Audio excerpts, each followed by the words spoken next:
সেই আলেমরা বাংলাদেশে কিন্তু আছে, যারা পালাইবার জালেম জুলুম করে, তারা নিজেদের গদিকে চিরস্থায়ী করতে চেয়েছিল, কিন্তু তাদের শেষ রক্ষা হইল না, পালাইতে বাধ্য হয়েছে। কিন্তু আলেমরা কিন্তু আছে না, পালাইছে? কথা বলেন না কেন? পালাইছে না আছে? আমাদের পরিষ্কার কথা, আমি অন্যদিকে যাওয়ার সময় আমার নাই। হুঁশিয়ার হয়ে যাও, আল্লাহর বিরুদ্ধে যারা কথা বলো, বাউলের নামে, সুফিবাদের নামে, ওলি আউলিয়ার নাম ব্যবহার করে, তোমরা যারা আল্লাহর নামে গালিগালাজ করছো এবং তোমাদের সাথে যারা দালালি করছে, তাদের সবাইকে বলে দিচ্ছি, হুঁশিয়ার হয়ে যাও। এই দেশ কিন্তু আল্লাহ ওয়ালাদের দেশ, আলেম ওলামাদের দেশ। আলেমরা যখন রাস্তায় নামে, পৃথিবীর কোন শক্তি তাদের মোকাবেলা করতে পারে না। আমি বলছিলাম যে কথা, হযরতে আলী রাদিয়াল্লাহু তাআলা আনহু, উনি বললেন চলো তাহলে আমরা আদালতে যাই। মনে আসেনি কথা? গেছে আদালতে।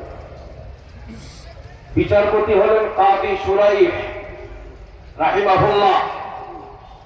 কাদি শুরাইহ আদালতে চেয়ারে বসে আছেন।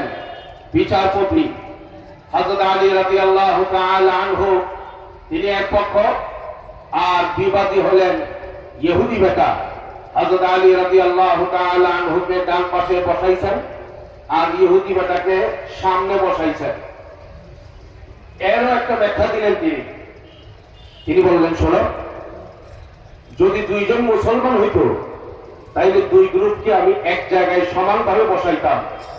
ইসলামের মর্যাদা যেহেতু উপরে, এই জন্য একজন মুসলমান খলিফা হিসাবে হযরত আলী রাদিয়াল্লাহু তাআলা আনহুকে একদম কাছে বসাইলাম, আর অমুসলিম হওয়ার কারণে তাকে আমার সামনে বসালাম। কখনো এই কথা যেন কেউ মনে না করো যে বিচার প্রার্থী দুইজনের মধ্যে বৈষম্য করা হয়েছে। ইসলামী বিচার ব্যবস্থায় বৈষম্যের কোন সুযোগ নাই। এক পর্যায়ে কাদি শুরাইহ আলী রাদিয়াল্লাহু তাআলা আনহুকে বললেন, আপনি আপনার দাবি উত্থাপন করুন। তিনি বললেন, এটা আমার লৌহ পোশাক, আমার যুদ্ধের পোশাক ইহুদি বেটার হাতে। উনি বললেন, আল বায়িনাতু আলাল মুদ্দাই, দলিল লাগবে, মুখে বললেই হবে না, রাষ্ট্রপ্রধান আপনি, তাই বলে আপনাকে এই লৌহ পোশাক আপনার সেই বিচার, সেই ফায়সালা করে দেব সেটা সম্ভব না, আপনি দলিল পেশ করুন। হযরত আলী রাদিয়াল্লাহু তাআলা আনহু বললেন, দলিল আছে আমার। বলে কি? হাসান, আমার ছেলে হাসান, সে আমার পক্ষে সাক্ষ্য দেবে, সে বলবে এই পোশাকটা কার। হযরত হাসান রাদিয়াল্লাহু আনহু বললেন, এটা আমার আব্বুর পোশাক, তিনি হারিয়ে ফেলেছেন, এই পোশাকটা আমার বাবা। দলিল। হযরতে কাদি শুরাইহ বললেন, শাহাদাতুল ইবনি লিআবিহি লা তুকবাল। জোরে একটা তাকবীর লাগাইবেন, বলেন না আল্লাহু আকবার। কাদি শুরাইহ বললেন, শাহাদাতুল ইবনি লিআবিহি লা তুকবাল। আপনি খলিফাতুল মুসলিমিন, আপনার ছেলে হাসান আপনার পক্ষে সাক্ষ্য দিচ্ছে, এই সাক্ষ্য গ্রহণ করা উচিত। পৃথিবীর সব মানুষ বলবে আপনি মিথ্যা বলার কথা না, আপনার ছেলে মিথ্যা বলবে, সেটাও কল্পনা করা যায় না। তবে ইসলামী শরীয়তের একটা আইন হলো, ছেলের সাক্ষ্য বাবার পক্ষে যদি হয় সেটা গ্রহণযোগ্য হয় না। হযরত আলী রাদিয়াল্লাহু তাআলা আনহু মন খারাপ করলেন। উনি বললেন, আমার ছেলে হাসান রাজুলুম মিন আহলিল জান্নাহ। وقال النبي صلى الله عليه وسلم الحسن والحسين سيدا شباب اهل الجنه। আল্লাহ নবী বলেছেন, হাসান এবং হুসাইন জান্নাতের যুবকদের সর্দার হবে, নেতা হবে, সে দুইজনের একজন সে জান্নাতি। আমার ছেলে সাক্ষ্য দিচ্ছে আমার পক্ষে, এটা গ্রহণযোগ্য হবে না। এতটুকু বলার পরে ওই ইহুদি বেটা দাঁড়ায় বলল, আমার বুঝা হয়ে গেছে, ইসলাম সত্য ধর্ম, আমার বুঝা হয়ে গেছে। এই নবী তিনি সত্য নবী, আখিরি নবী। তার আইন, তার শরীয়ত, তার কিতাব, এটা আখিরি কিতাব। আমার আর বুঝার বাকি নাই যেই আইনে রাজা বাদশাহ একেবারে অসহায় হয়ে পড়ে, ছেলে সাক্ষ্য দিচ্ছে, দেখা যাচ্ছে ঝলঝলা যে দুইজনেই সত্যবাদী, এরপরেও আইনের ধারা এত শক্ত যেই কারণে শেষ পর্যন্ত বিচারপতি তার পক্ষে ফাইসালা পর্যন্ত করতে পারছে না। এই সুন্দর ব্যবস্থা পৃথিবীতে আর কোন তন্ত্র মন্ত্র দেখাইতে পারে? কি বলেন? এমন সুন্দর রাষ্ট্র ব্যবস্থা, এমন সুন্দর আইনের ব্যবস্থা পৃথিবীতে আর কেউ দেখাইতে পারে? আল্লাহ বলছেন আফা হুকমাল জাহিলিয়্যাতি ইয়াবগুন ওয়া মান আহসানু মিনাল্লাহি হুকমান লিকাওমিন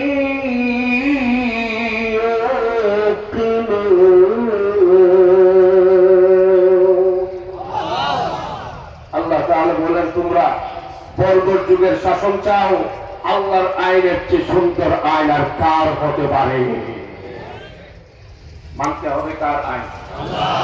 বলেন কার আইন? সেদিকে যেতে হবে আমাদেরকে।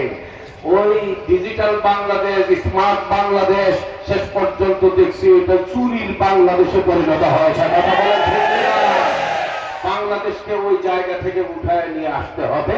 সেটা করতে হলে করতে হবে কি? আল্লাহ বলে দিয়েছেন আরেক জায়গায়, কি বলছেন? শারা'a লাকুম মিনাদ-দীনি মা ওয়াসসা বিহি নূহা ওয়াল্লাযী আওহায়না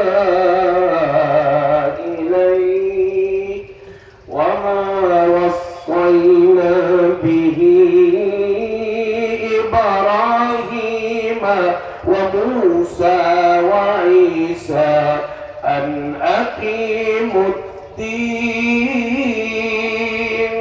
ولا تتفرقوا فيه كبر على المشركين ما تدعوهم إليه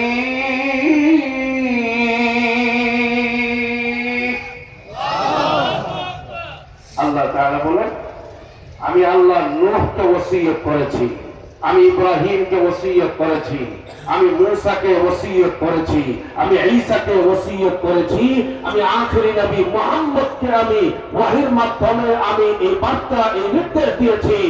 কোন তন্ত্র মন্ত্রের দিকে তাকানো যাবে না।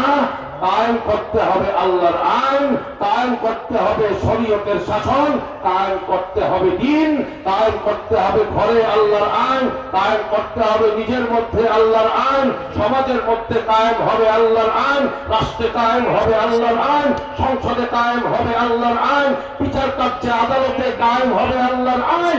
পৃথিবীর প্রত্যেকটা মুমিন মুসলমানের জন্য আল্লাহর নির্দেশ হলো কোন মানব রচিত আইনের অনুসরণ করা যাবে না, অনুসরণ করতে হবে একমাত্র কার আইন? আকিমুদ্দিন। কার আইন? ওই ইহুদি বেটা, মনে আসেনি কথা? ওই ইহুদি বেটা দাঁড়ায় বলতেছে আমার বুঝে এসে গেছে, এই লৌহ পোশাকটা আমার না খলিফা? ওই কথার দিকে আমি যেতে চাই না। আমার ইয়াকিন হয়ে গেছে ইসলাম এটা সত্য ধর্ম, আল্লাহ সত্য, আখিরি নবী সত্য, তার শরীয়ত সত্য, এতে আর কোনো সন্দেহ নাই। ইনসাফপূর্ণ বিচার ব্যবস্থার এই চিত্র দেখে আমি আর নিজেকে ধরে রাখতে পারলাম না, আমি কালিমা পড়ে মুসলমান হয়ে গেলাম। আজকে এই জায়গায় আসেন, এই কথায় আসেন, আমরা সবাই আল্লাহর দ্বীন কায়েম করবো ইনশাআল্লাহ। করবো ইনশাআল্লাহ? বলেন না?